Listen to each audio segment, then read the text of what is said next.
And I thought about my last conversations with her when she implored that I should not spend all of her savings if she had no chance to live. Of course, she had no chance to live. We were told that she was not going to live beyond 8 months, and we did spend all of her savings. And I thought about what that does to families, and the question, why? Most of us come to Congress bringing with us our experiences. And we tend to try to answer in our service that question, why?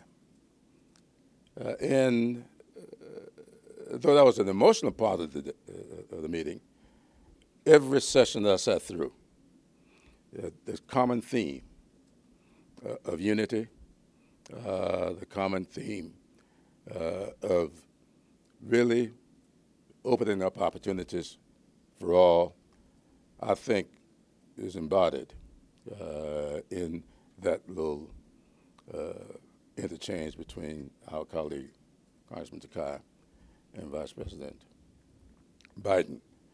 And so I'm going away from this conference a much better person than I was when I came.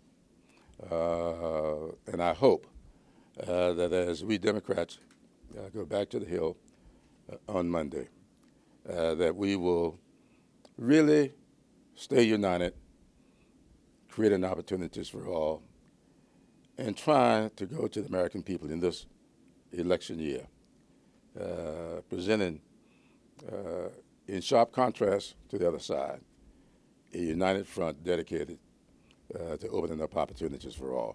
And with that, I'm pleased to yield to our Vice Chair, Joe Crowley. Thank you, Jim. Firstly, I want to thank all the leadership for a wonderful, wonderful conference. But in particular, I want to thank the chair, Javier Becerra. Most people, even my colleagues, ask me, what role does the vice chairman play at the Democratic Conference Retreat? And I tell them I carry the chairman's bags. No, literally, I carry his bags. That's what he makes me do. But it's a pleasure to do that. I got lots of bags. You have, oh my God, it's unbelievable. Things that I heard this weekend, you don't want to know. But you know, I think one of the roles of the vice chairman is kind of an echo chamber, a sounding board as well. And I can tell you that my colleagues expressed tremendous gratitude for this particular conference retreat. The issues that we've discussed and gone through, the guests, the quality of the guests that appeared before us and will appear today as well, are second to no other conference we've had before. So Javier, congratulations on this the successful retreat. I also, I was going to talk about Mr. Sinek as well. What a great name, Sinek, and he was such an optimist. He really annoyed me. But he did make those points about why we're here, and I think we Democrats understand and know why we're here, and we're united in those causes, unlike our colleagues in the other party. We see that going on display right now in terms of the presidential primaries. We know where we want to go, and we know how to get to where we want to go. And I think that's important to help create a safer America and a safer world as well. And so, and particularly looking forward to hearing from Tom Stiers today about the challenges that is not just a challenge for the United States, but for our world, and that we have to be the leaders on in terms of environmental reform in this country. But the president, I think, gave, in many respects, and hearing from the vice president, and as I said, so many wonderful, wonderful speakers. To hear the president speak last night on what will be his last visit to us as president to our Democratic Caucus retreat, he said, we have to look back on what we have accomplished and appreciate what we've done. To have the strength, and to help to build the strength to meet the challenges before us.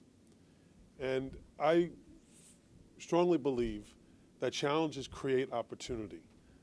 We know why we're here, we know where we want to go, and we know how to get to where we want to go, and how to meet the challenges of the American people. This caucus stands ready to do that. This retreat has helped to unite us even more so than we were just a few days ago. And with that, I want to ask my good friend, the chair. Spoken about the why. There's a reason for that. When Vice President Biden was introduced, I think you all saw some of that humility when Joe Crowley was introducing him, even the bow of the head and the emotion that fills us when we remember those that we've lost. And Vice President Biden is committing himself so that no other family has to go through what he and his beau had to. That's the why. If all of us can do something to make lives a little bit better for whoever it may be out there, a stranger or a friend, it's worth it. That's the why. And there's a lot of people out there that need our help. But I can tell you what, I'm happier that unemployment is down to 5 as opposed to 10. I'm happier that there's been consecutive months of positive private sector job creation, and that we have a foundation to build from, as opposed to tear that apart, which is what we're hearing from our friends. So I'll just close with this, Mr. Chairman and Madam Leader. I'm excited. I'm looking forward to the next 10 months, and there's a lot of enthusiasm coming our way. And with the 55 districts that already have candidates in them and more to come, just stay close to us and help us make sure we tell those stories to the people across the country. But thanks again for being here, and look forward to getting back, Mr. Chairman. Thank you. Any questions? Share the blame for creating that attitude. Well, first of all, thank you for your welcome back to Baltimore. Isn't it a great city? Don't you feel very comfortable here? I think it was a wonderful choice, Mr. Chairman, Mr. Vice Chairman. I can't wait to spend a little more time outside the hotel in Baltimore. The fact is there is a disillusionment with government in general. As I've said to some, maybe perhaps to some, yesterday here, since 2000, what did we have? We had 9/11, and reaction to it is to go to Afghanistan and then to Iraq, and all of the serious mistake that was for our country to do that. We had Katrina, where there was a failure. At the time, we were in the campaign in 2005 of saying it was an administration, the Bush administration, of incompetence, corruption, and cronyism. And then along comes Katrina, where his roommate is the head of FEMA, who has absolutely no competence to do that job. And so we had a natural disaster, and then we had a man-made disaster after that. Among other things, we had the meltdown of the financial services industry, and that was because of the policies of the Bush administration. No, laissez-faire. We believe in capitalism. We believe in free markets. We do not believe in no supervision, no regulation, no self-policing in the industry. That left a very severe scar on the mentality of the American people. For many people, they lost their homes, their jobs, they're living off their savings, their pensions at risk. Can they send their children to school? And what did we do? We had to correct the situation with the TARP, where the vision they had was that we bailed out the banks. We did not bail out Main Street. But the fact is, we did bail out our whole economy. So they see all of this, and they're like, well, what good is happening for me? If I think we had a shortcoming in all of this, it's that we did not message correctly. We are not fear-mongers. We do not have as a natural trait to go out there and say, you should see how really bad it is. And that they are up to doing this again. I think that's really important in this campaign, that the public understand that the Republicans are very much on the course of reversing Dodd-Frank, of wanting more tax cuts and the rest for special interest and the rest, that will take us to a place where our economy would be weakened. But having said that, of the leadership of Barack Obama and measures that we took as a Democratic caucus in the House and in the Senate, practically every time with no Republican votes, we have what Mr. Lujan was alluding to, unemployment in half, the deficit 70% reduced from 1.4 trillion to 500 and some billion. We still want to go lower, but going drastically in the right direction. An auto industry that was on its heels, and now it's leading the world, when we were hoping to have double-digit sales of autos and 2009, 2010, we now have 17 million cars this year, record-breaking. The list goes on, and it's a very long one, but I'll just allude to those points. So we are the strongest economy in the world. Those countries that exercise austerity are not coming back the way we came back from '08. But '08 was a product of Republican policies that were about trickle down, give it all to the high end and special interest, let it trickle down. If it does, that would be good. If it doesn't, so be it. Those were the words of our speaker at the time. So be it. Well, it didn't.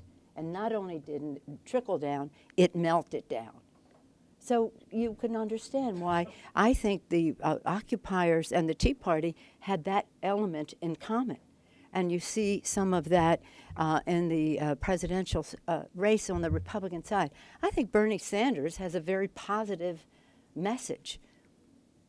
A very positive message. While we can have our disagreements about one thing or another, it's about fairness. It's about opportunity. And we are united for opportunity. So no, I don't say that. And I think the press has made this some kind of equivalence thing. No, these people have a decision to have a trickle-down world rather than a middle-class world, where middle-class economics this isn't just to talk to the middle class. This is essential to the success of our economy. Unless the middle class has purchasing power, unless the middle class has consumer confidence and is willing and confident to consume, we're a 70% consumer economy. We're not going to turn around. So this is for the good of the people, but it's also essential to the success of our economy. What responsibility do we have for not pointing out more clearly what they were about in the interest of not inspiring fear, but in trying to instill confidence that we can fight this out. But if they want to take it there, we are fully prepared, because nothing less is at stake than the community that is America. And that's why I think that we have in this campaign the opportunity to talk about, is this capitalism of just bottom line capitalism rather than shareholder capitalism versus stakeholder confidence, where decisions are made in our economy that recognize not only the bottom line for the shareholders and the CEOs, but also the employees, the customers, the community at large. Robert, I'm going to have to stop you there, because we're going to have to break real quickly, and I'll take at least one. Let's see if we can take one more. They're reminding me that I had a cup of coffee this morning, so it's just a thing. But let me just say before the next question, since Mr. Crowley, one of the really important parts of this was also how we kept coming back to our responsibility to protect and defend. That's the oath of office we take, whether it was in the president's remarks, in the remarks of our members as they participated in panels, and also Mr. Crowley's USO session yesterday, which was such a success that if you didn't come early, you might not be able to get in on it. Jack. Do you perceive a potential softness down ballot if Bernie Sanders is the nominee, or for that matter, if Senator Clinton is the nominee, because there are some who are more aligned with Bernie Sanders, and how that affects House races going into this fall? Mr. Lujan, would you like to? Yeah, Chad, I think we'll get a chance to visit a little bit later as well. And that's why Yeah, and so you always say not to talk about politics in the building, so that's why. Politics. what I say is, look, elections are about contrast as well, and if the premise is that Mr. Sanders is going to be the nominee, who's going to be running against? Trump or Cruz? And so I'll tell you what, I think the Republicans, as we look at what's going to be happening down ballot here, that's where the concern is as well. But in the end, what's going to happen is, how are we able to bring together the electorate around the Democratic nominee and the Republican nominee as well, and see what we can do to put that together? We are in a much stronger place with Democrats because our debates are about an exchange of ideas as opposed to seeing who can out insult one another. And last night I had to watch 2 different television sets to be able to get the full debate. That's the sideshow that we're seeing, and truly last night it was truly evident. We need a break because we have to start our session. Let me just say this one thing about our candidates. We're so very proud of the demeanor and the focus on issues and values, really, of the three Secretary Clinton, Senator Sanders, and Governor O'Malley. I'm very proud of the way Senator Sanders has expanded the universe of young people, especially interested in the political process. I also think that his suggestions are excellent, but one that I want to point out is his focus on reducing the role of money in politics. Everything we talk about, whether it's our economy, whether it's fairness, opportunity, saving the planet from degradation, the list goes on and on, are affected by the role of big, dark money in politics. And that's why we're very proud of John Sarbanes, in whose city we are gathered here as well, for his leadership role, and again, taking on the big money issue. We have a dare: disclose where does money come from, amend the Constitution to overturn Citizens United, reform the system to give bigger voice to smaller donors, and empower to stop what the Republicans are doing to block people at the vote. As I keep saying, we want to rock the vote, they want to block the vote. How could it be? How could they face our founders, much less themselves in the mirror, to say, I think it really be important if we diminish participation in our political process. Those founders sacrificed their lives, their liberty, their sacred honor for a democracy, a government of the many, not a government of the money. I'm glad that Senator Sanders is making this. All of the candidates are, but I think that's one of the draws to his campaign that we must ensure will be there in the general election, whoever the nominee is. Thanks, Thank everybody. you. It's just that Senator Clinton has already, as well, recognized the value that Bernie Sanders has brought to the campaign and energizing those young people. I'm supporting former Senator Clinton, Secretary of State Clinton, and I think at the end those folks will come home to it, because I think Chad, your question really supposes he's going to be our candidate. I don't believe so, but that's up to the people of Iowa, New Hampshire, and then New York and South Carolina, and those folks to make that determination. So.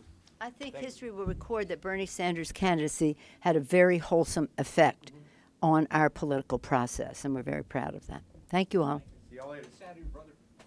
I will. He's doing okay. I